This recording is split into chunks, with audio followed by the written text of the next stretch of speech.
Hello, and welcome to the World Jewellery Museum's permanent exhibition. I'm Elaine Kim, curator of the museum, and I will be your guide for today. The World Jewellery Museum was founded in Seoul in 2004 by Lee Gang-won, poet and wife of a former diplomat. It is one of the world's few museums entirely devoted to jewelry and houses the internationally renowned collection of ancient, ethnic, and contemporary pieces. The museum is situated in the cultural mecca of the North Village, Bukchon, where history and culture pulse with the daily rhythms of contemporary life. The museum architecture was designed by the award-winning Korean architect Kim Seung-hye, who created an elaborate combination of copper, glass, stainless steel, wood, and concrete based on the scale of life residing in the neighborhood. Selected in 2015 as one of Condé Nast Traveler magazine's top 5 destinations for jewelry experience in the world, the museum has one of the world's most comprehensive collections of jewelry spanning 15 centuries.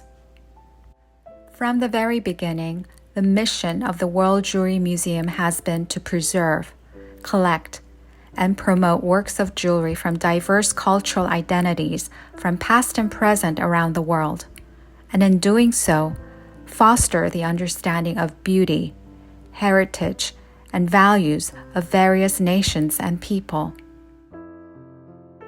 Displaying a dazzling array of over 1,000 objects ranging from necklaces, brooches, rings, bracelets, anklets, to earrings and headdresses, the museum explores how jewelry has activated and transformed the human body throughout history and culture. The permanent exhibition is organized around the central question: what is jewelry? Why do we wear it and love it so much?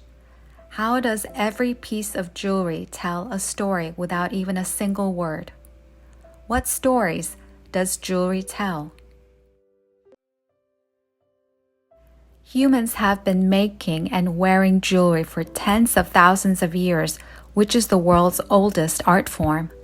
The jewelry we put on our body tells stories about who we are, where we come from, and who we want to be. Jewelry shapes how others see us and how we see ourselves.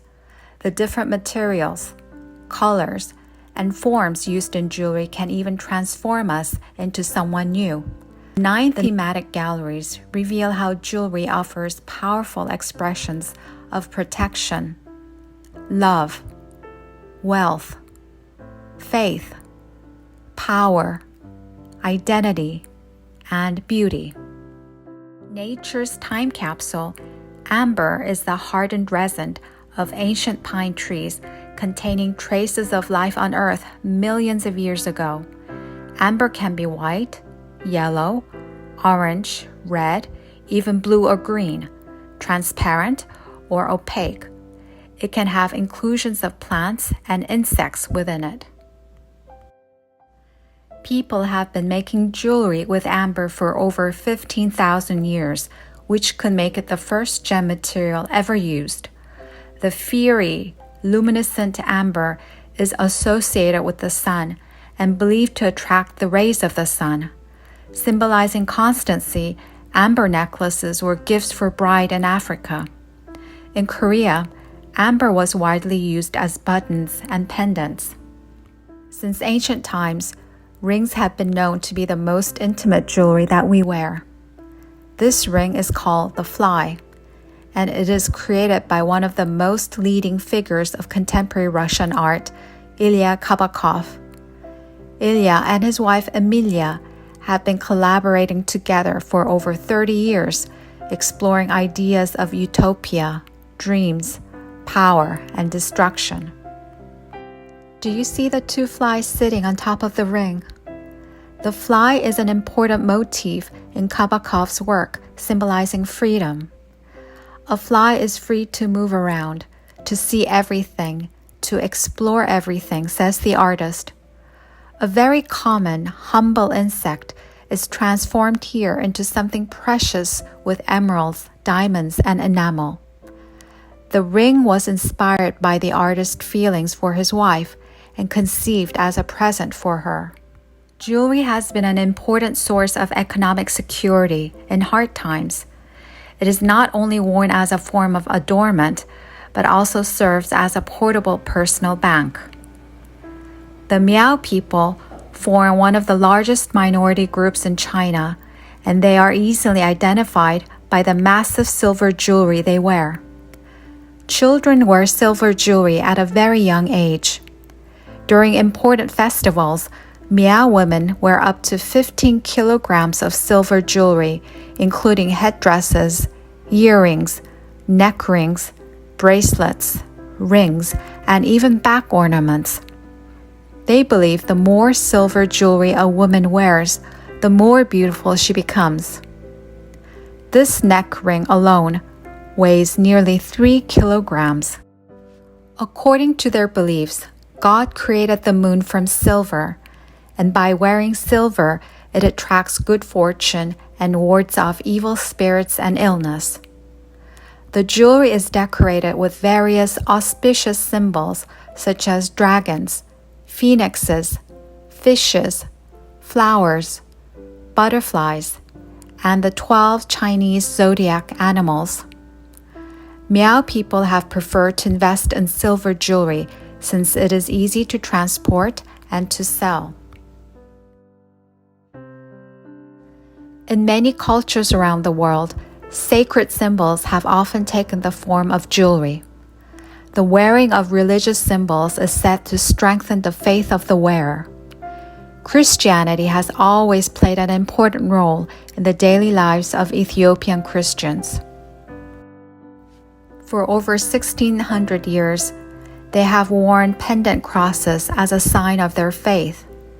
The pendant cross is their most valuable personal possession received at baptism, which comes with a variety of shapes and rich symbolism.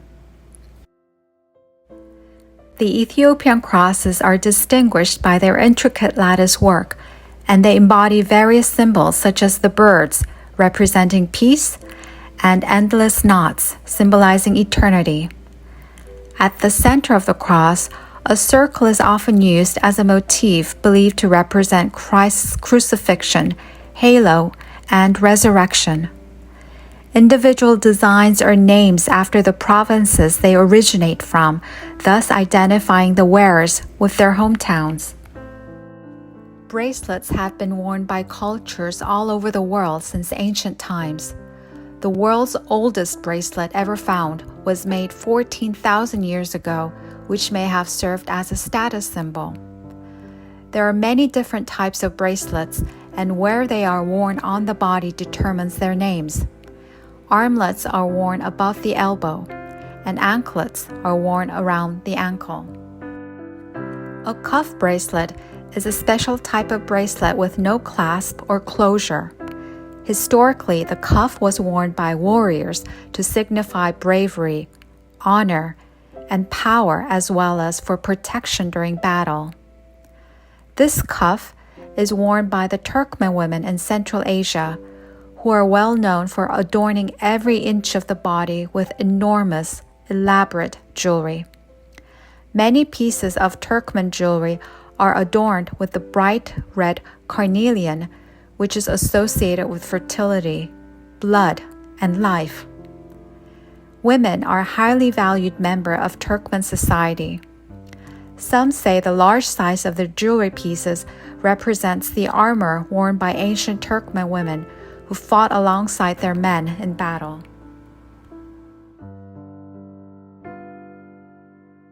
Jewelry can tell a person's identity, which is one of its most important functions. The indigenous people of the pre-Columbian America showed their identities through the elaborate gold jewelry they wore from head to toe. Gold was associated with the sun, which was believed to have a fertilizing, purifying, even supernatural energy. The ancient artists in Colombia created these detailed gold figurines, which were placed in sacred lakes, caves, or temples. The figurines depict the shamans, priests, or chieftains adorned with facial jewelry such as lip plugs, earrings, headdresses, and nose ornaments. Only high-ranking people were permitted to wear these ornaments, which asserted their identity, privilege, and power. One of the most important forms of jewelry was the nose ornaments, which were made of all shapes and sizes. Here we see the simple spherical nose rings and the elaborate nose ornament, which shows a jaguar ready to spring at us. Some are large enough to have covered the lower face. What a striking visual effect they would have produced when they reflected the sunlight. Among the rarest of gems, emeralds have been revered by many cultures through the ages. Ancient Egyptian mummies were often buried with emeralds to ensure eternal youth in the afterlife.